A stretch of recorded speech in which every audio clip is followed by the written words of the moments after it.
Hey guys, so what's up? So let's talk about Batman 1989. I just want to say, before I get this review started, I'm going to review all the films, and I'm really excited to do that for you guys.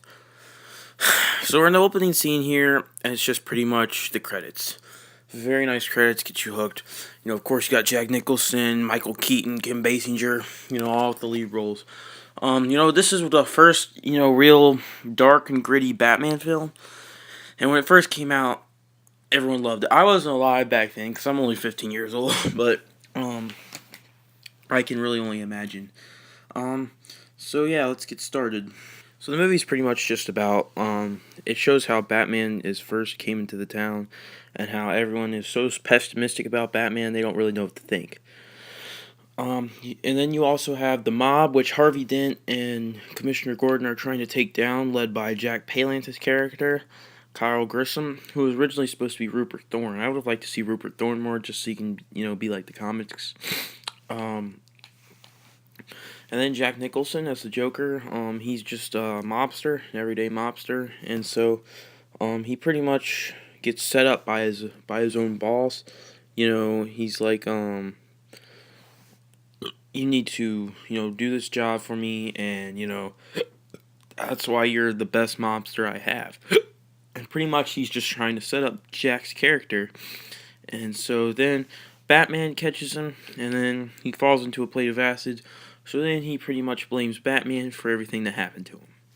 That's the simple plot. There's a lot more to it. So I just want to talk about the things I like. So the things I like is I really, really, really like Michael Keaton as Batman. I think he's an incredible Batman. I mean, his Bruce Wayne's pretty cool too, but the writing of the character doesn't really give you a lot with Bruce Wayne. He's just kind of a mysterious character. That's one thing I've realized, but I thoroughly enjoy his Batman. I like the suit a lot. I think the suit's sick as fuck.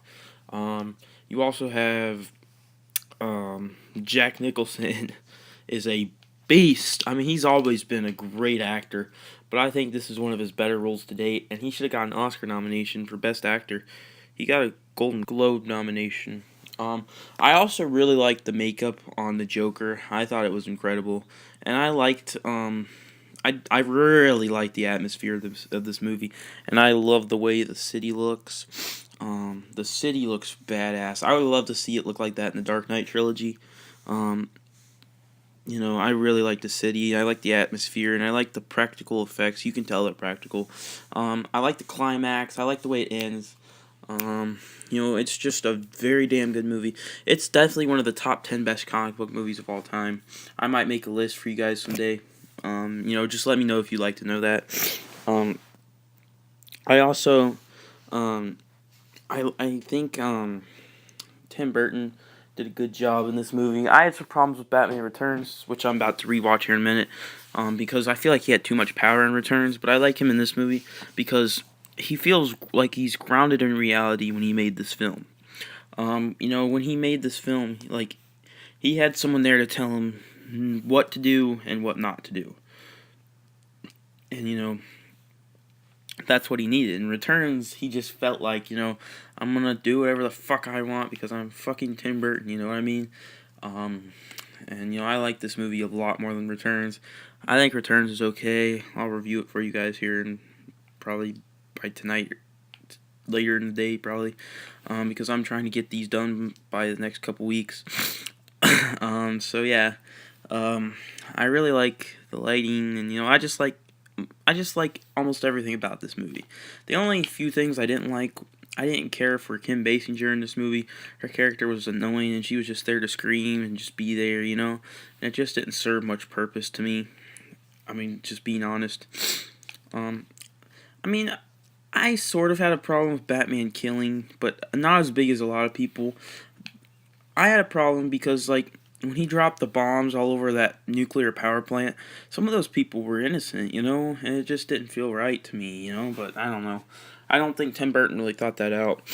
Um, I also didn't really care much for having the Joker be the person who killed Batman's parents, because it just seemed a little bit coincidental. But I can move past that. As you see here, the fight scene is brilliant. I really like the scene. I really wish that The Dark Knight would have ended like that. Just a fight scene ended out between Batman and the Joker, but it ended out, kind of a cop out. The Dark Knight did. That's what I like about this movie. It like goes straight at you. Other movies today that are in the mainstream, just don't do that. My favorite thing about this movie is it feels like it was taken out of a comic book. I like the way the city looks. I just like the atmosphere. That's a totally different movie than Nolan's films. So a lot of people will be like, how do you like this movie and the Nolan movies? Well, it's two completely different movies. I understand why people love the Nolan movies. I understand why people hate the Nolan movies. I understand why people love these movies and hate the Nolan movies. I understand it all. It's all personal opinion. And I'm thinking about doing a Joker video, but comparing the Jokers. You can't really say which one's better. They're both tremendous. I personally prefer Ledger, but, come on. They're both two of the most iconic characters put on screen. Well, they're the same character, but the portrayal is just very... I just love that scene. You wouldn't hit a man with glasses, would you? This movie is just so epic. I really wish I was around to have seen this movie when it came out. I remember before the Nolan movies, when I was a little boy, I'd play with my Batman toys, and I had the Jack Nicholson Joker, and I used to create scenarios. When I was a little boy, I was scared of the original Batman series. The only one I could watch was Batman and Robin, because I was scared of all the other ones. I was scared of the Joker. He scared the living shit out of me. I was scared of the Penguin in Batman Returns, and I was scared of Two-Face in Batman Forever. But a lot of times I'd watch Batman Forever, but I'd just have my mom come and fast forward through the scenes with Two-Face because I wasn't scared about anything else, and Two-Face wasn't in it that much. So, I'm gonna, get to I'm gonna start wrapping it up. So, as a, film, I would say it has a lot of flaws as a film. There's a lot of stupid, corny, just cheesy things that happen in this film. But you have to look at this movie and say Batman was always been one of the most iconic characters in film history. Or not just film, but comic book history. Or anything, he's just so iconic. And he was put on the screen for the very first time, the dark sense of manner. Like in the 1960s one, it was more of a joke, and here you have the serious Batman, and I really like the serious Batman.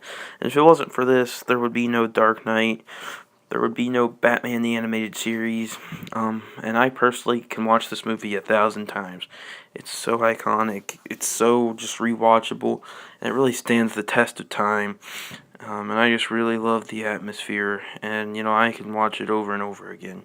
So to wrap it up, as a comic book movie, it is one of the top 10 of all time, easily. As a Batman movie, it's definitely the best of the original series.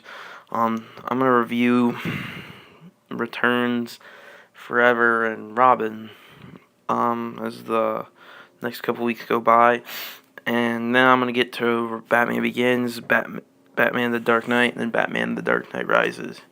And then I'll do a quick video. I think comparing this Joker to Heath Ledger's. I made one on my old channel, Rhino377, but that was stupid, and I was just, never mind. But this movie, as a final grade, I'm gonna give it a 8.5 out of 10. So that's it, guys. Thanks for watching. Hit like, subscribe, comment, tell me if there's any movies